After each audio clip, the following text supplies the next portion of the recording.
Hello, CS111 students. This is my problem set explainer video for problem set 5, task 1, the wordplay task. And just as a reminder, um, this video just covers what's already in the problem set description, so you don't have to watch it if you don't want to. You can just read through the description yourself. Go ahead and show that page. So here we are on the problem set page, and task 1 wordplay, usually the first task of every problem set is actually a review task for the previous week's material. So we're not going to be using any doubly nested loops here, unless you really, really want to, but in most cases it's absolutely not necessary. Just doing single loops, using some strings and some lists and stuff like that. So there are a bunch of different subtasks, but there's a common theme of writing functions that look at the letters of a word and say something about them. So subtask 1A, Scrabble score, the idea is that in the game of Scrabble, each letter is worth a certain number of points, because it's more difficult to use a letter like J or Z than a letter like A or E that's really common if you're trying to, make words out of individual letters, which is how the game works.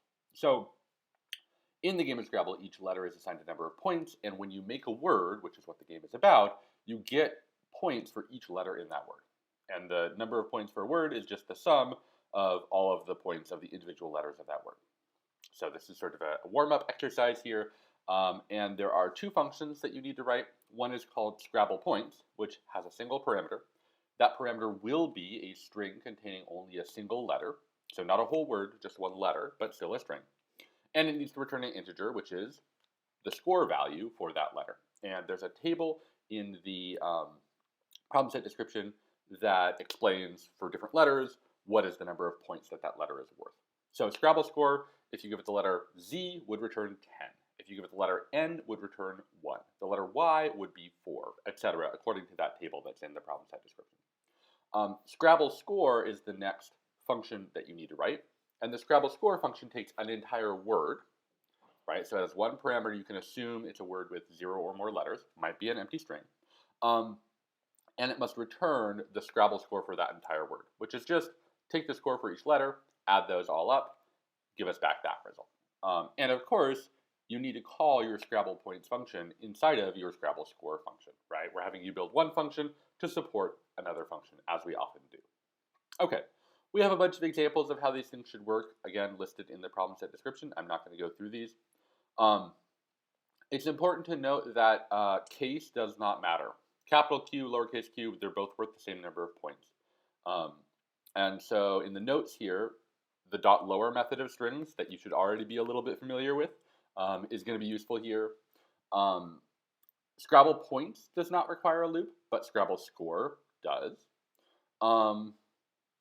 Scrabble points, so this other note is basically saying that if we say like variable equals one thing, or variable equals another thing, or variable equals another thing, it takes a lot of time to write all that out with all the ors and the equals, and we can't just say like x equals A or B or C or D, right? Because those ors combine in a way that's not what we intend. We have to say x equals A, or x equals B, or x equals C. But if we know that a variable contains a single letter, then we can have a shortcut using the in operator. Because if we have a variable containing a letter and we ask if that's in a string containing a bunch of letters, that'll be true if that letter is one of those letters.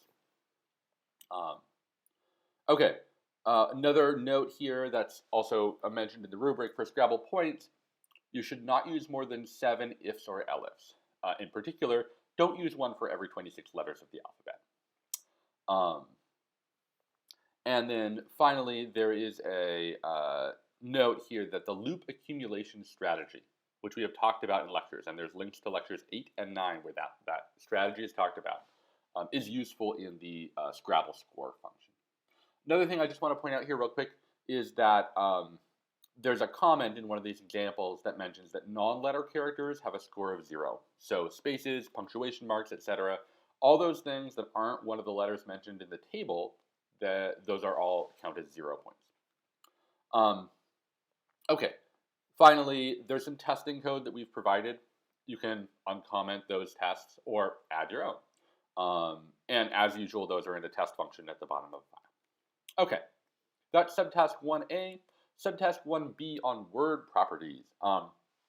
Again, writing loops that go over strings to tell us something about those strings. So 3 different properties that we're going to have you write functions about.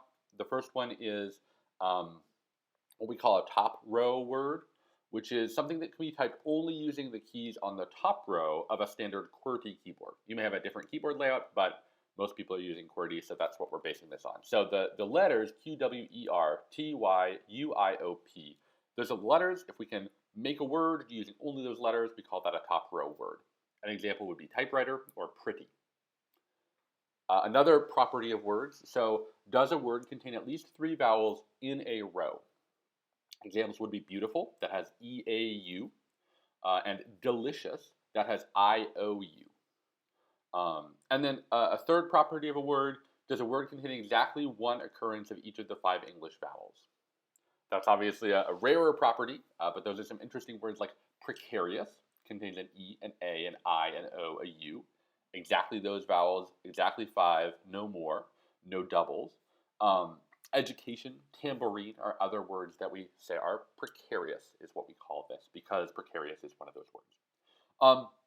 So your goal in this subtask is to define 3 functions: is top row, is beauteous, and is precarious. And these 3 functions are going to tell us, they're predicates. You give them a word, they tell you true or false is that word, for is top row, able to be spelled using only the top row of the keyboard. For is beauteous, does that word contain 3 vowels in a row? Excuse me, 3 or more. And then is precarious, does that word contain exactly 1 copy of each of the 5 English vowels? Okay. I'm not going to go into the details here, but there are a few more examples in the write-up of the problem set about what words are and aren't precarious, beauteous, or top row words. There are some examples given, right, of exactly how to test this function, and we also have included some testing code in the starter for you. Notice that from these examples, case does not matter. Again, so whether you write the word in uppercase or lowercase, we just care about the number of vowels or which letters it contains, not whether you were pressing the shift key or not. Few notes on these functions. So we have supplied a function called isVowel in the starter code that just takes a 1 character string and tells you yes or no, is this a vowel or not. And it's important that you give it a 1 character string, otherwise I believe it will always say no. But is beauteous and is precarious must both use this function.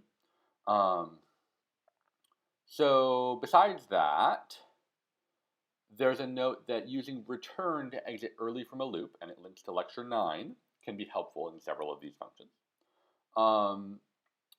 For is top row, it reminds us of the same note that we had for the previous subtask, that you can use an in operator with strings to check whether a single character is part of a group of characters.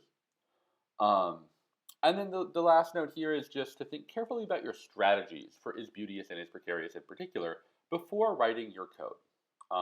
I usually recommend writing your docstring first, writing what you think the function does in your own words to make sure you really understand the problem, and then even writing some comments about what your strategy is going to be before you start writing code that can function as scaffolding. And your code will end up with better style in the end because those comments can be included in the final version of the code as well. So there are pretty concise solutions to these, and you'll see if you check out the rubric, some of the extra goals require certain things. But those concise solutions are not necessarily the most straightforward or obvious solutions. For is beauteous and is precarious, you should think carefully about the state variables that you need for your loops, right? A state variable is just a variable like any other variable that you give some value before the loop, and then you change the value of that variable in the loop so that as the loop goes through different iterations, that variable changes to help you keep track of what's going on. And then we do recommend that you might try creating some iteration tables for these functions before writing Python code, especially if you feel a little bit shaky about how to write for loops and how to manage them. And there's a link there to lecture 9, which talks about iteration tables. As before, there are tests provided in the file that you can uncomment to test your code. So the last subtask for task 1 is subtask 1C on counting words. And this takes things up a notch in a way. It gets a little bit more complicated. It's something that seems simple, but in practice becomes complicated. And we want you to have experience in writing loops that do something more than very, very simple tasks. I would say that Isbutis and Isprecarious both have their own little twists, but counting words is even a little beyond that. So the counting words task is, what if I gave you a string representing the contents of a document, like a paper that you're writing for one of your other classes? And maybe there's a word count requirement saying, hey, you have to write at least 1,000 words and no more than 1,500 words, right? That kind of makes more sense than a page requirement, because a page requirement, well, you can change the font size, or you can change the spacing between the lines and alter the number of pages. But in terms of how much information there is to process, the number of words is a reasonable sort of way of limiting that. So count words, we're going to give it a string. And that string is going to have letters and spaces and punctuation marks and other things in it. And we have our own particular definition of what is a word, because there are some cases where it gets complicated. But the idea is that count words gets a string as its only parameter, and it will return an integer, the number of words in that string. So we've given you a bunch of examples, but we've also given you a description of how we are thinking about a word. So first of all, if you think about a word like don't, that has two different pieces of text that include like letters of the alphabet, right? With an apostrophe in between. But is that really two words? Well, no, it's a contraction, right? By definition, it's two words that have been turned into one word. So our definition of what a word is the following. First, any number or letter of the alphabet counts as part of a word. Any white space character, so a space, a tab, a new line character, there's a method called isSpace that will tell you if something is a white space character. Any white space character and any hyphen counts as in between words. So if there's a hyphenated word, we want to count that as multiple separate words, not a single word. So any alphabetic character or number counts as part of a word. Any hyphen or space counts as between words, that the things on either side of that are separate words. But you'll notice that I didn't mention punctuation marks, right? Punctuation marks aren't included in either category. So we define a word as a sequence of characters that contains at least one letter or number, which is separated from other such sequences by at least one white space character or hyphen. So punctuation marks themselves are not words, because they don't, if it's just a punctuation mark freely floating with a bunch of space around it, right, that doesn't contain a letter of the alphabet or a number, not a word. But they also don't make new words every time we see them. So abbreviation, for example, like PH period, D period, counts as one word, right? Because it's a group of characters, at least one of them is a letter. They're not separated by any white space or hyphens, and so that's a word. So your goal is to write this count words function as following this definition of what a word is. There are some notes again. So there are a few different methods of strings, and each of the mentions here in the problem set write-up is a link to the official Python documentation, so you can look at what those do. You can also use the help function to get more information about those. But in particular, there's a method isSpace, a method isAlpha, a method isDigit, and a method isAlNum. All of those methods, or perhaps just some of them, could be helpful in this problem set, or in this task. We do recommend that you think about this problem using an iteration table. Not necessary, but it can help structure how you're thinking about approaching it because it's something that really does seem simple when you start.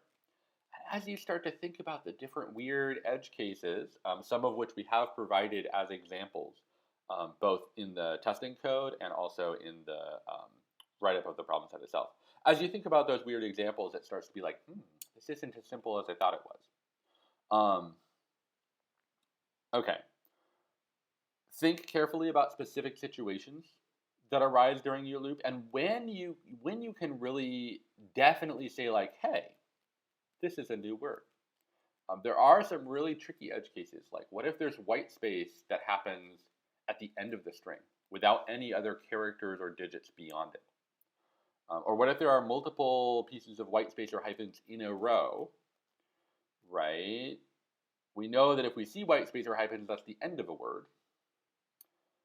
But that doesn't mean that if we just see a bunch in a row, that's multiple words, right? And the last note here is that it's not obvious from the way we set up our tests because at this point in the semester or term we don't tell you exactly what we're going to test with, right? It's your job to figure out a general solution to the problem, not just a solution that passes certain specific tests we tell you in advance.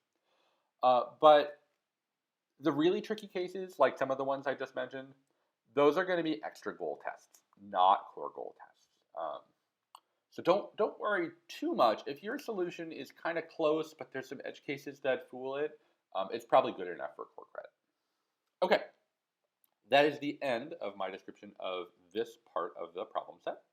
And I will post other videos for the other tasks.